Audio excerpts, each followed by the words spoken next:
कर्मापासून दुस्तरा करिसी अंगीकार तरी काय माझा भार मज सोडवी दातारा कर्मापासून दुस्तरा जीवीच्या जीवना तुका म्हणे नारायणा मज सोडवी दातारा कर्मापासून दुस्तरा प्रारंभी विनंती करू गणपती विद्या दया सागरा अज्ञानत्व हरुणी बुद्धिमती दे आराध्य मोरेश्वरा चिंता क्लेश दुःख बोल अश्वत्थ वृक्षास आले जिथे गीत ओवीस विविध झाले तुझ्या शब्द शब्दात सायोजनाथा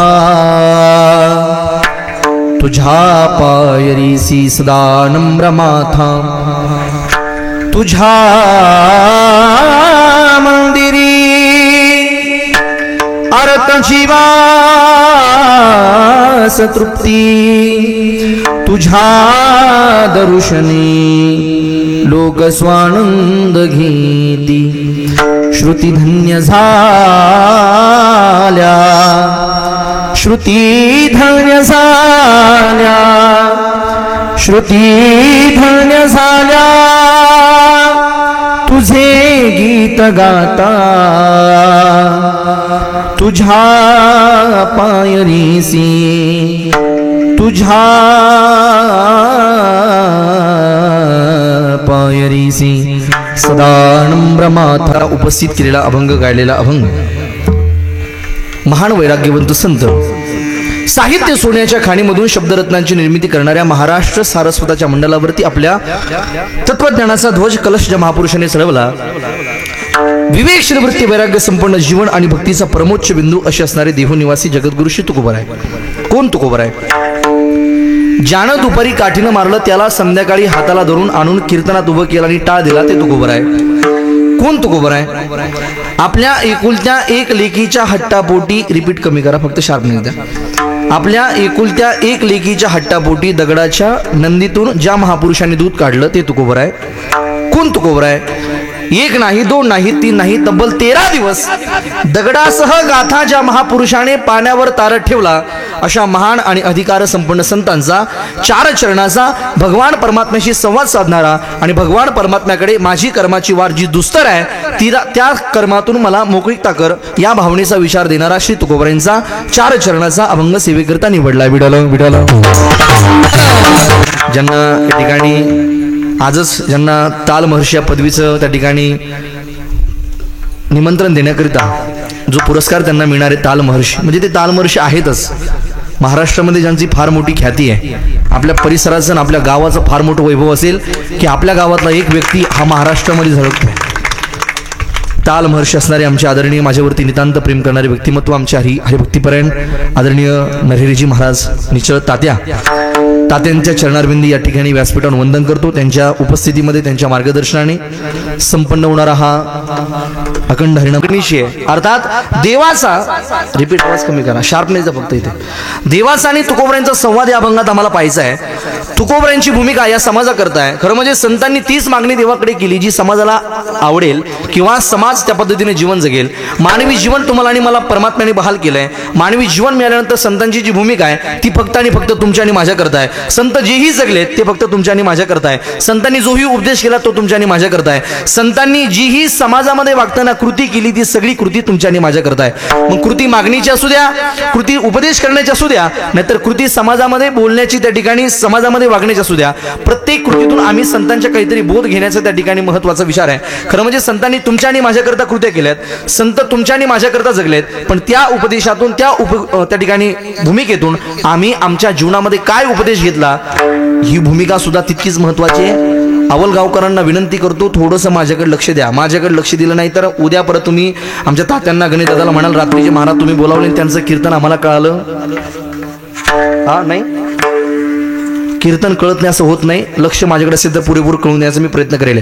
नाहीतर लक्ष नसेल तर माझे 4-5 शब्द मी म्हणून जाईल आणि तुम्ही माझ्याकडे असाल त्यावेळेस. असं व्हायला नको. नाहीतर होतं काय माहिती आहे का, लक्ष नसेल तर मग आपण काही अर्थ काढतो. मी परवाच्या दिवशी दाद्या आमच्या गावात माझी चुलत आजी, तिला म्हटलं आजी तुला माहिती आहे का? ती काय झालं भाऊ? म्हटलं अगं आपल्या गावातल्या त्या पाटलाची बायको कोमात गेली.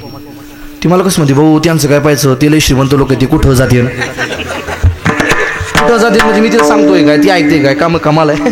थोडंसं माझ्याकडे लक्ष असेल तर माझं बोलणं काही थोडंसं माझ्याकडे लक्ष द्या. जास्त मी तुम्हाला मध्ये मध्ये भजन करायला लावणार नाही, काहीच नाही. फक्त तुम्हाला माझ्याकडे विनंती ऐकण्याची विनंती करतोय, थोडंसं लक्ष द्या. श्री संतांची भूमिका आमच्या करता आहे. संत वागले सुद्धा आमच्या करता आहे. संतांनी 30 मागणी परमात्म्याकडे मागितली आहे, जी समाज आमचं बघून मागेल. खरं म्हणजे आम्ही प्रापंचिक देवाकडे मागतोय, प्रापंचिक आम्ही देवाकडे काही मागूच नाही. याच्याकरता संतांनी प्रापंचिक काही मागितलेलं नाहीये. अभंगाची भूमिका, आज अभंग मागणीचा निवडण्याचं कारण सगळ्यांना कल्पना आहे, आज हा जागराचा दिवस आहे आणि संप्रदायाने आम्हाला अलिखित दंड कसा दिलाय. जो कीर्तनकार या व्यासपीठावर पहिल्या दिवशी कीर्तन करण्याकरता येतो, त्या कीर्तनकाराने नामपर कीर्तन केलं पाहिजे, चिंतन केलं पाहिजे. 7व्या दिवशी जो कीर्तनकार या ठिकाणी उभा राहतोय, त्या कीर्तनकाराने भगवान परमात्म्याकडे मागणी मागितली पाहिजे. आणि काल्याच्या दिवशी जो कीर्तनकार इथे येणार आहे, त्या कीर्तनकाराने गवळणीपर अभंग निवडला पाहिजे आणि काल्याचं वर्णन करणारा अभंग घेतला पाहिजे. ही भूमिका लक्षात ठेवून मी या ठिकाणी मागणीचा अभंग चिंतनाकरता निवडला आहे. विठाल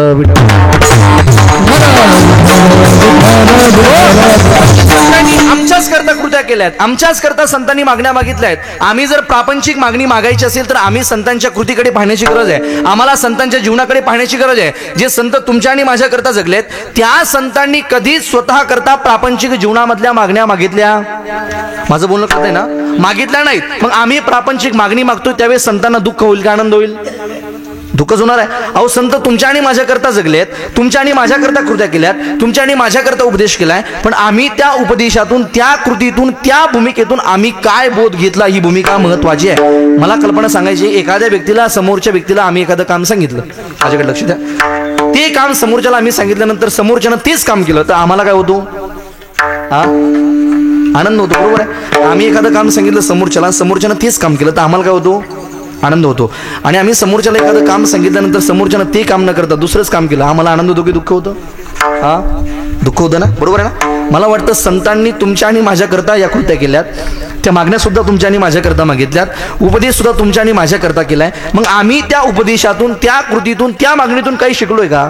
आम्ही काही उपदेश घेतलाय का? आपल्याकडे म्हणत आहे, नळी फुंकिली सोनारे इकडून तिकडे जाय वारे किंवा वाये वारे, बरोबर आहे. आम्ही या कारणाने ऐकून ह्या कारणाने सोडत तर नाही ना, ही भूमिका महत्वाची. बरं, आम्ही संतांच्या भूमिकेतून काय उपदेश घेतला, ही भूमिका फार महत्वाची आहे. नाहीतर मग आमच्याकडे आम्ही जर संतांच्या उपदेशातून, त्या मागणीतून, त्या कृतीतून काही चुकीचा अर्थ घेत असून तसं जर जीवन जगत असू तर संतांना विशेष आनंद होणार नाही. मी नेहमी आपुलकीने सांगतो, माझा एक 7 वर्षाचा छोटासा भाचा आहे, अगदी वय कमी त्याचं. आता दिवाळीला माझ्याकडे आला, दिवाळीला आल्यानंतर मला म्हणे, मामा तुम्ही रोज लोकांना कंबर बांधून कीर्तन सांगताय म्हणे. थोडंसं मॉनिटर लावायचं दादा, कंबर बांधून लोकांना कीर्तन सांगताय म्हणे, मला एखादी गोष्ट सांगा. मी आता दिवाळीला आलो, मला एखादी गोष्ट सांगा. आता 7 वर्षाचं लेकरू म्हटल्यानंतर मला त्या पद्धतीने त्याला सांगावं लागेल, बरोबर आहे की नाही.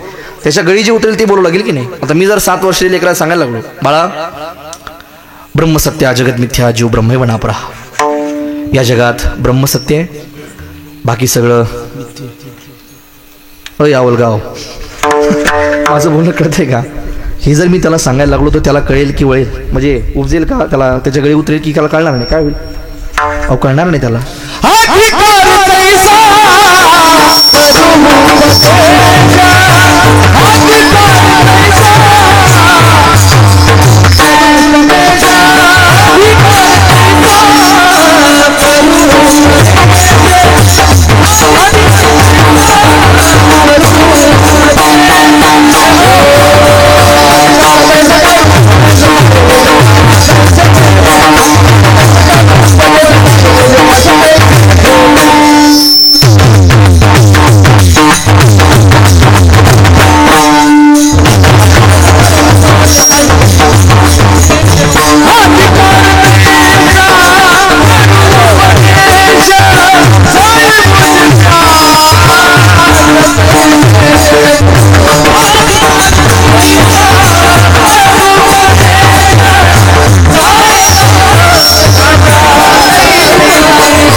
तैसा थोडं मोठ्याने ना असं काय मीटर बसले का आता तुमच्या काही हा असं आधी काळ तैसा करू उपदेश किंवा देऊ उपदेश. मला वाटतं त्याच भूमिकेनं आम्हाला उपदेश करण्याची गरज आहे. मी आमच्या छोट्याशा त्या भाषेला सांगायला सुरुवात केली. म्हणलं बाळा बघ मला ईशाबद्दल बोलायचं बरं. मी कशाबद्दल बोलतो लक्षात ठेवा थोडंसा. संतांनी तुमच्या आणि माझ्याकरता भूमिका केल्यात, संत तुमच्या आणि माझ्याकरता जगलेत आणि संतांनी उपदेश सुद्धा तुमच्या आणि माझ्याकरताच केलाय, संतांनी कृती सुद्धा तुमच्या आणि माझ्याकरता केली आहे. ती पाहून आम्ही काही शिकलोय का, आम्ही काय बोध घेतोय याच्याबद्दल मला बोलायचं आहे. तो 7 वर्षाचा लेकरू त्याला मी सांगायला लागलो. म्हणलं बाळा बघ एक असतो ससा आणि एक असतो कासव. तू म्हणे बरं. म्हणलं ससाच्या डोक्यामध्ये अहंकार असतो, सशाच्या डोक्यामध्ये अहंकार आहे. कशाचा? मी पळण्याकरता तरी बेजे, मी उड्या मारत पळू शकतो, मला पळण्याकरता फार मी पळू शकतो, ही भ्रांती त्याच्या डोक्यामध्ये. अर्थात तो अहंकार त्याच्या डोक्यात दडलेला आहे आणि अहंकार असल्यामुळे तो कासवाजवळ गेला. कासव म्हणे कासवा आपण दोघं शर्यत लावूयात. कोणाला म्हणला? कोणाला? कासवाला. कोण? ससा. काय म्हणला? आपण दोघं शर्यत लावू. बरोबर आहे, आपण दोघं शर्यत लावूया. कासव म्हणलं बाबा मला तुझ्यासोबत पळता येत नाही, मी हळू चालतो. म्हणलं संत गतीने माझं चालणं आहे, मी तुझ्यासोबत पळू शकणार नाही, तुझ्यासोबत मी चालू शकत नाही. नाही म्हणला तरी सुद्धा आपण दोघांनी शर्यत लावायची. अरे बाबा नाही पळू शकत तुझ्यासोबत, मी माझं नाही बरोबर होऊ शकणार माझी तुझ्या बरोबर पळण्याची. काही नियम आहे का नाही काही कोणाला पळण्याची शर्यत करण्याची? बरोबर आहे, मी तुझ्यासोबत नाही करू शकत. कासवानं सांगितलं ते काही होऊ द्या, शासन सांगितलं काही होऊ दे, तुला माझ्यासोबत शर्यत खेळावीच लागणार. म्हणलंय शर्यत लावायची. कासवाने विचार केला. म्हणले आपण असंही शर्यत हरलोय आणि तसंही गणेश दादा हरलेलोच, काय अडचण नाही. म्हणले डावा ठीक आहे लागली म्हणले शर्यत. शर्यत मी जरी हरलो म्हणले तर लोक मला नाव ठेवणार नाहीत, कारण मी तसंही कासव मला चालता येत नाही. ठीक आहे म्हणले बाबा लागली शर्यत. दोघांची शर्यत लागली गेली. हे कोण कोणाला सांगते? कोण कोणाला सांगते? तुम्ही ऐकता ना पण असं एकदम तुम्ही असं धरून आल्यासारखे बसलो, म्हणजे फारच असं तुम्ही सिरियस बसले. माझ्या मी सिरियस दिसतो काय तुम्हाला? असं काही वाटतंय का माझ्याकडे? आवलगावकर असं कसं म्हणले बाबा? नाही ना, थोडंसं माझ्याकडे असं मोकळं बघा. तुम्ही फार धरून आल्यासारखे बसायला लागले, असं नका करू ना. हा सिरियस बसलेली फार ते होतील मोकळे काढचे. त्याला मी सांगितलं म्हणलं ही मी माझ्या भाषेला सांगत होतो. म्हणलं कासवाच्या त्या ठिकाणी कासवाने शर्यत लावली. म्हणले कासवाने विचार केला आपण असंही शर्यत हरलो तसंही हरलो, चल ठीक आहे लागली शर्यत. तुम्हाला सगळ्याला माहिती आहे पुढे काय झालं. एक अंतर ठरलं गेलं, इथून तर इथपर्यंत आपल्याला पळायचं आहे. आणि पळायला लागल्यानंतर सगळ्यांना माहिती आहे ससा पळत सुटला, उड्या मारत पळत सुटला. अर्ध अंतर सशानं 20 मिनिटामध्ये गाठलं. अर्ध अंतर सशानं 20 मिनिटात गाठलं. गाठल्यानंतर सशाच्या मनात विचार आला, अरे म्हणला सूर्य माथावर आलाय, म्हणलं इतकं ऊन पडलंय, आपण ऊर फुटेपर्यंत कशाला पळायचं म्हणला. तसंही कासव आणखी फार दूर आहे, तसंही शर्यत मी जिंकणार आहे, पळायचं कशाला इतकं लांब. आपण निवांत आराम करू म्हणले. तुम्हाला सगळ्याला माहिती आवलगावकर दुपारच्या वेळेला सशानं गार सावलीला ससा त्यानं हिरवे पालेभाज्या गाजर मुळे पोटभर खाल्ले. दुपारच्या वेळेला ससा झोपला. दुपारच्या वेळेला ससा झोपला. दुपारच्या वेळेला ससा झोपला. इथपर्यंत सगळ्याला कळालं. हा दुपारच्या वेळेला ससा झोपला. कासव बिचारा हळूहळू चालत आलं आणि चालता जिथपर्यंत शर्यतीचं अंतर आहे तिथपर्यंत कासव जाऊन पोहोचलं आणि शर्यत जिंकलं. आता याची जाग आली. 4-5 घंटे झोप झाल्यानंतर याला जाग आली आणि मग विचारला, अरे बापरे म्हणलं आपण तर कासवासोबत शर्यत लावली आहे, पैज लावली आहे, आता आपल्याला शर्यत जिंकायची. पळत सुटला. जाऊन पाहतो तर काय आपल्या अगोदर तिथे कासव पोचलेला आहे आणि आता स्वतःच्या डोक्यातला अहंकार नष्ट झाला. स्वतःच्या डोक्यात जो अहंकार होता तो आता मावळला. म्हणलं विनाकारण मी कासवासोबत शर्यत लावली. म्हणलं शर्यत तर मलाच हरावी लागली. मी आमच्या भाषेला म्हणलं बाळा माझी कथा आता संपली आहे, तू या कथेतून काही शिकला का रे? त्याने सांगितलं मामा शिकलो ना, मी फार चांगला बोध घेतला. म्हणलं काय बोध घेतला? मामा मी चांगला बोध घेतला. म्हणलं बोध काय घेतला? म्हणे मामा शर्यत हरली तरी चालेल म्हटला, पण दुपारची झोप लय महत्वाची. म्हणलं दुपारची झोप. आवलगावकर तुम्ही मला प्रेमाने सांगा, मी त्याला सांगितलं ससेज आणि कासवाची गोष्ट बरोबर आहे. त्याला जर हा बोध घ्यायचा होता शर्यत हरली तरी चालेल दुपारची झोप महत्वाची, मला प्रश्न पडेल मी याला सांगितलीच का? मला आनंद होईल का दुःख होईल? दुःखच होणार आहे. अहो जसं मला त्याला सांगितल्यानंतर गोष्ट सांगितल्यानंतर त्यानं जर चुकीचा बोध घेतला असेल तर मला दुःख होणार आहे. या जगात सुद्धा संत महात्मे तुमच्या आणि माझ्याकरता जगले की हो. तुमच्या आणि माझ्याकरता संत तसे वागले आहेत, तुमच्या आणि माझ्याकरता संतांनी त्या कृत्या केल्या आहेत. मग त्या कृतीतून आम्ही जर चुकीचा बोध घेत असू तर त्या संतांना आनंद होणार आहे की दुःख होणार आहे? दुःखच होणार आहे. आणि मग त्या संतांचा तळतळ जातो महाराज. मग संतांची भूमिका बदलते.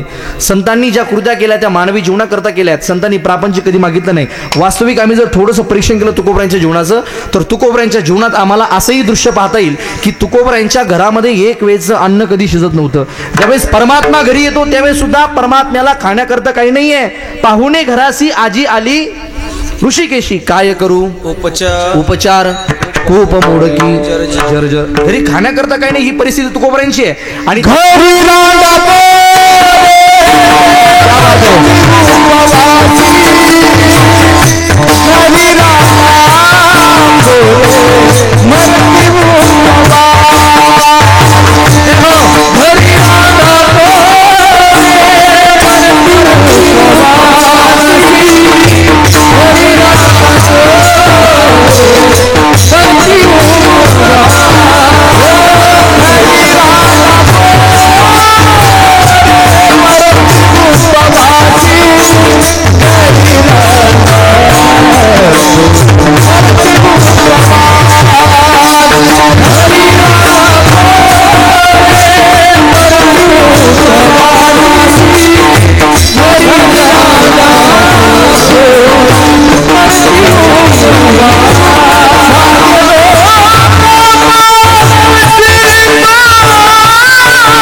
महाराजांनी प्रमाण दिलंय. तुकोबरायांच्या परिस्थितीचं वर्णन या अभंगामध्ये, घरी रांडा पोरे मरती उपवासी. घरी सुद्धा खाण्याकरता नाही तरी सुद्धा त्या तुकोबरायांच्या भूमिकेचा आम्ही जर थोडासा अभ्यास केला, ते श्री तुकोबराय एवढे महान संत असून सुद्धा परमात्म्याकडे काही प्रापंचिक मागितलं नाही. ही भूमिका लक्षात आली पाहिजे. मग आम्ही प्रापंचिक परमात्म्याकडे जाताना प्रापंचिक का आम्ही हात पसरतोय, ही भूमिका आम्हाला लक्षात घेण्याची गरज आहे. मला वाटतं जर आम्ही प्रापंचिक परमात्म्याला मागत असतो तर संतांना त्याचा विशेष आनंद होणार नाही. का तर ते संत आमच्याकरता ज्या पद्धतीने संतांनी मागणी मागितली ती आमच्याकरता काहीतरी बोध घेण्यासारखी आहे, काहीतरी शिकण्यासारखी आहे. मग आम्ही तो बोध न डावलता प्रापंचिक जर काही मागत असू तर संतांना त्याचा विशेष आनंद अजिबात होणार नाही. संत विचारधारेचा आम्हाला पुरेपूर बोध घेणं गरजेचं आहे. तेवढा बोध घेऊन आम्हाला तो आत्मसात करणं गरजेचं आहे. ज्यावेळेस आम्ही तो आत्मसात घेऊन ज्यावेळेस जीवनाला प्रारंभ करूया त्यावेळेस मला वाटतं आमचा परमार्थातला काहीतरी बदल आम्हाला दिसेल. नाहीतर आम्ही कितीही परमार्थ केला आणि एक हाताने आम्ही जर परमात्म्याला काही मागायला लागलो तरी मला वाटतं आमचा परमार्थ सफल होत नाही. या जगातला सगळ्यात मोठा इतिहास सांगतो तुम्हाला मी. एक घडलेला इतिहास आहे. सन 1936 साली या महाराष्ट्रामध्ये एक चित्रपट निघाला होता जगद्गुरु तुकोबरायांच्या जीवनावरती. जगद्गुरु तुकोबरायांच्या जीवनावर एक चित्रपट आधारित निघाला होता सन 1936. मला वाटतं इथं बसलेल्यापैकी आता कोणीच राहिलेलं नसेल 1936. असेल एखादा माणूस पण इथं नसेल, घरी असेल. जगद्गुरु तुकोबरायांचा संत तुकाराम या नावाचा चित्रपट निघाला. तुम्ही लक्षात असेल तर बघा, कोणी युट्यूबला असेल मला वाटतं टाकलेला. त्या चित्रपटामध्ये काम करण्याकरता एक विष्णुपंत पागनीसांची कलाकार म्हणून एक निवड करण्यात आली होती. माझ्याकडे लक्ष द्या बरं. विष्णुपंत पागनीसांकडे ज्यावेळेस ते डायरेक्टर निर्माते दिग्दर्शक आले त्यांनी सांगितलं, म्हणे महाराज, म्हणे सर तुम्हाला तुकोबरायांच्या जीवनावरचा चित्रपट आम्हाला काढायचा आणि तुम्हाला त्याच्यात तुकोबरायांची भूमिका करायची. चालेल, करतो मी भूमिका, पण एवढं मानधन मी घेईन, ठरलेलं मानधन मला लागेल. हो चालेल सर, काही अडचण नाही, आम्ही तुम्हाला एवढं मानधन देऊ, तुम्ही तुमची जी बोली आहे तेवढं आम्ही मानधन देऊ, पण तुम्हाला जगद्गुरु तुकोबरायांचा चित्रपट करायचा आहे, ती भूमिका करायची आहे. आणि त्यावेळेस विष्णुपंत पागनीसी नावाजलेले कलाकार होते. त्यावेळेस विष्णुपंत पागनीसांनी तो रोल बहाल केला. इतका भयंकर त्या ठिकाणी त्यांनी कलाकारी त्या चित्रपटामध्ये दाखवली होती. जणू काय जगद्गुरु तुकोबरा आपल्या समोर उभे आहे ही भूमिका पाहिल्यानंतर लक्षात येत होती. इतका जिवंत त्यांनी तुकोबऱ्यांचा तो चित्रपट केला होता. ऐका, पुणेकरांनी तो चित्रपट, एकच चित्रपटगृह ह्या महाराष्ट्रामध्ये त्यावेळेस होतं, एकच होतं. दादासाहेब फाळकेंनी ते निर्माण केलं होतं आणि त्या चित्रपटगृहामध्ये पुणेकरांनी तो चित्रपट 365 दिवस पाहिला होता. किती दिवस? 365 दिवस, म्हणजे पूर्ण 1 वर्षापर्यंत तो चित्रपट चाललेला होता. आणि त्यावेळेस 365 दिवस चित्रपट गाजला, चित्रपटाचा गल्ला जमला गेला आणि ठरलेलं मानधन घेऊन डायरेक्टर, निर्माते, दिग्दर्शक त्या विष्णुपंत पागनीसांकडे, मला कलाकारांकडे मानधन देण्याकरता आले. अवलगावकर मानधन घेऊन आल्यानंतर हात जोडले त्या विष्णुपंत पागनीसांना आणि सांगितलं, महाराज मानधन स्वीकारा. सगळ्यात मोठा प्रश्न असा मला पडतोय, विष्णुपंत पागनीस हे कलाकार आहे. कोण आहे? कलाकार आहे. त्यांना हात जोडून महाराज मानधन स्वीकारा म्हणण्याची काय गरज आहे? त्याचं कारणही तसंच आहे. ज्यावेळेस त्या चित्रपटाचं शूटिंग चाललेलं होतं त्यावेळेस विष्णुपंत पागनीसांना चहा पिण्याची तलब झाली, चहा प्यायची तलब झाली. आणि चहा प्यायची होती त्यावेळेस त्यांनी अंगामध्ये बगलबंदी, फेटा, पगडी सगळं घातलेलं होतं. अंगामध्ये विना चिपड्या हातामध्ये आलेलं होतं. सगळं ते पूर्ण कॉस्ट्युम, रेफरी सगळं ते सेट झालेलं होतं. चहा प्यायचा आहे. मग चहा प्यायचा म्हणल्यानंतर आता हे सगळं काढावं, मग पॅन्ट शर्ट घालावी, मग पेठेत जावं, मग तिथं चहा प्यावा. एवढा वेळ कोणाला आहे? म्हटलं मग असंच गेलो तर काय वाईट आहे? कसं ह्या ड्रेसवरती तुकोबऱ्यांच्या पोशाखात गेलं तर काय वाईट? विष्णुपंत पागनीस त्याच पोशाखामध्ये चहा प्यायला पेठेमध्ये गेले. एका लेकराने हातामध्ये चहा दिला, बशी कप, त्यामध्ये चहा आला. विष्णुपंत पागनीस चहा प्यायला लागले. त्यावेळेस काही वारकरी त्या पेठेमध्ये उभा होते. त्यांनी बघितलं, अरे फार मोठा महात्मा दिसतोय. म्हणले, अरे चहा प्यायला पेठेत आला म्हणले तरी सुद्धा कपडे अंगातले काढले नाही, बगलबंदी, फेटा, पगडी तसंच म्हणले. तुकोबऱ्यांचा वारकरी पोशाख अंगामध्ये. म्हणले फार मोठा महात्मा दिसतोय म्हणले कोणीतरी. 10-20 निष्ठावंत वारकरी जवळ आले. त्यांनी चरणाला स्पर्श केला, हात जोडले, नतमस्तक झाले. आणि ज्यावेळेस ते पाय पडायला लागले 15-20 वारकरी, त्यावेळेस मात्र विष्णुपंत पागनीसांच्या हातातला चहा थरथर कापायला लागला. माझ्याकडे लक्ष द्या.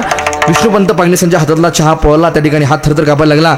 लेकरांनी विचारलं, महाराज चहा पोहला का? तुमचा हाताला चटका बसला का? नाही रे बाबा, चहाचा चटका वगैरे नाही बसला, हात नाही पोहला. मग तुमचा हात थरथर का कापतोय?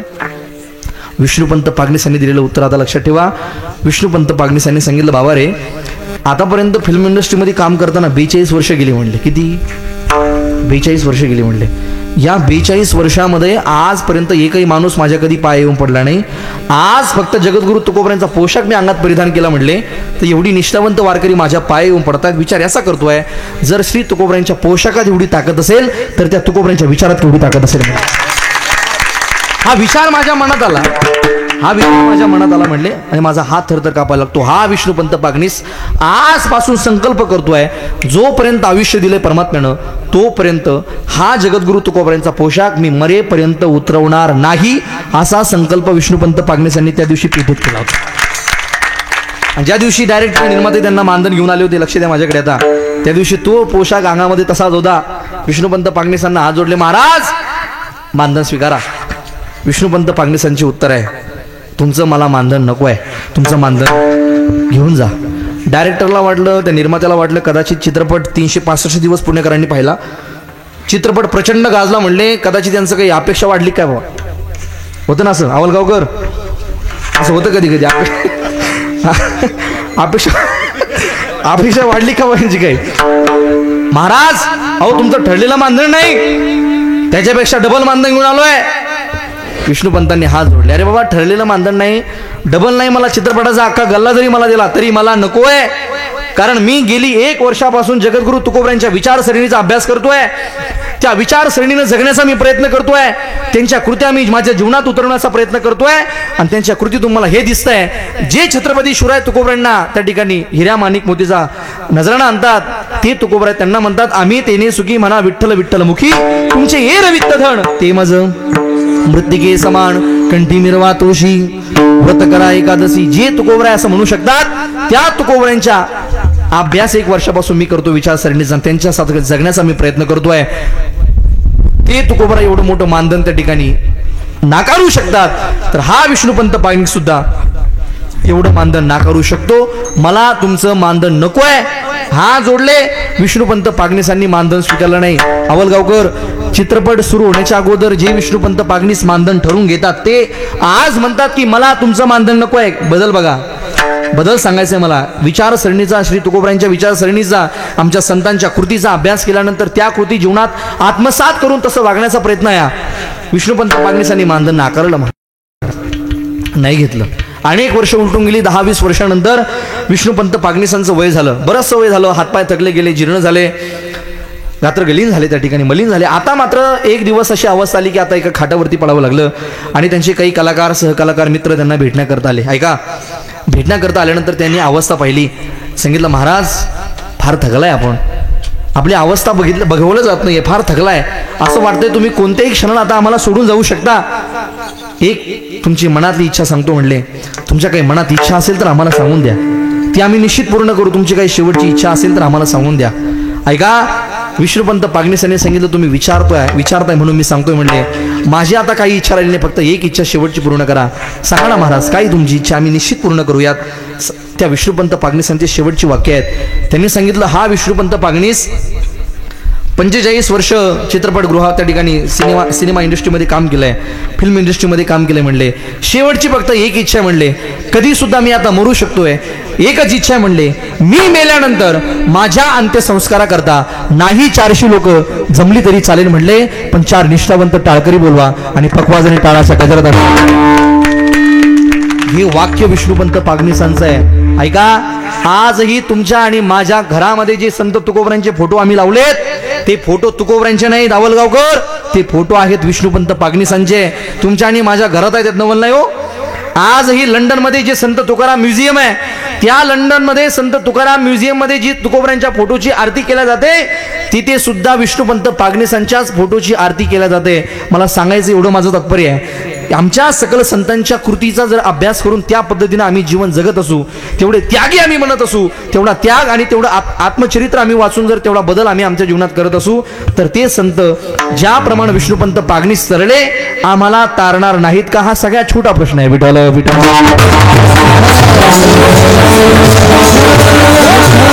फक्त आम्हाला तेवढी कृती आत्मसात करायची आहे. श्री संतांच्या जीवनचरित्राकडे आम्ही पाहिल्यानंतर आमच्या लक्षात येईल, संत कधीच प्रापंचिक जीवनातल्या संतांनी आमच्याकडे पाहिल्यानंतर कधी मागितलं नाही. अरे तो परमात्मा जवळ उभा होता, जवळ काही सुद्धा मागू शकले असते, प्रपंच किती सुद्धा थाटवला असता. आणि मला वाटतं या जगाच्या पाठीवर प्रत्येक माणूस हा प्रपंच थाटवण्याकरता प्रयत्न करतोय, प्रत्येक जण प्रपंच करता प्रयत्न करतोय. पण आमच्या संतांना कधी प्रपंच मोठा व्हावा अशी भूक सुद्धा नव्हती गड्या. म्हणून तर आमच्या संतांच्या जीवनामध्ये आम्हाला एकही पुरावा असा मिळत नाही की ज्या पुराव्यामध्ये आमच्या संतांनी देवाकडे काही प्रापंचिक वस्तू मागितल्या, अजिबात नाही. संतांनी जेही मागितलंय ते फक्त आत्मकल्याणाकरता मागितलंय, स्वतःचा प्रपंच सजवण्याकरता अजिबात नाही. आणि या अभंगाची भूमिका सुद्धा तितकीच गोड आहे. ज्यावेळेस परमात्मा संतांसमोर उभा राहतायत, परमात्मा संताला म्हणतायत, तुकोबराय अहो तुमचं मला आता हे सगळं प्रापंचिक जीवन देखवत नाहीये, तुमचं प्रापंचिक जीवन बदलण्याकरता काहीतरी तुम्ही मागा. त्यावेळेस तुकोबरांना माहिती आहे, मी प्रपंचातलं काही जरी मागितलं तरी सुद्धा माझ्या कर्माच्या गतीनं परत मला ती अवस्था यायला वेळ लागणार नाही. त्यावेळेस परमात्म्याला देव संत म्हणतात, हे देवा तुला जर काही बदलायचं असेल, काही द्यायचं असेल तर माझं कर्म जे आहे त्या कर्माच्या मोगेतून मला मोकळीकता दे. अभंगाच्या दुसऱ्या चरणात महाराजांनी वर्णन केलं.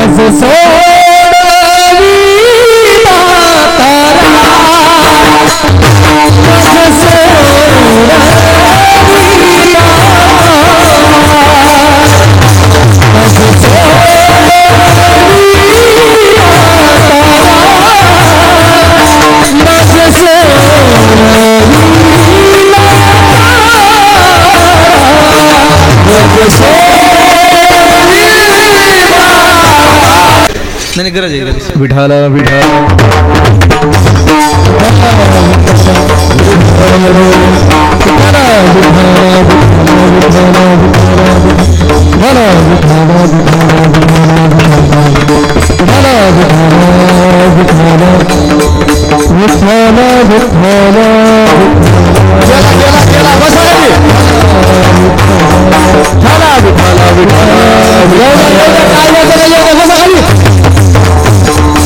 आपल्याला भरपावसात कीर्तन करायचं आहे.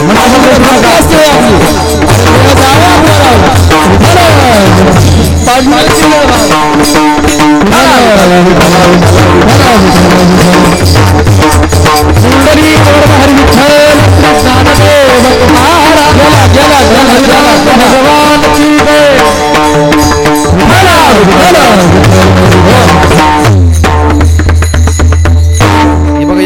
काही येणार नाहीये. हा, पाऊस जर आला तरी चांगला, पण पावसाची आपल्याला गरजच आहे, बरोबर आहे की नाही. कोणी उठू नका, येऊ द्या पाऊस, काय अडचण नाही. भिजा थोडं 7 दिवस भिजताय ना, सगळे भिजू, उठू नका कोणी. दादा हे आवाज याचा व्यवस्थित करा, रिपीट कमी करायचा.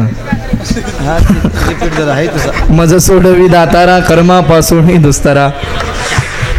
परमात्म्याला देवाला ज्यावेळेस तुकोबराय म्हणतात की देवा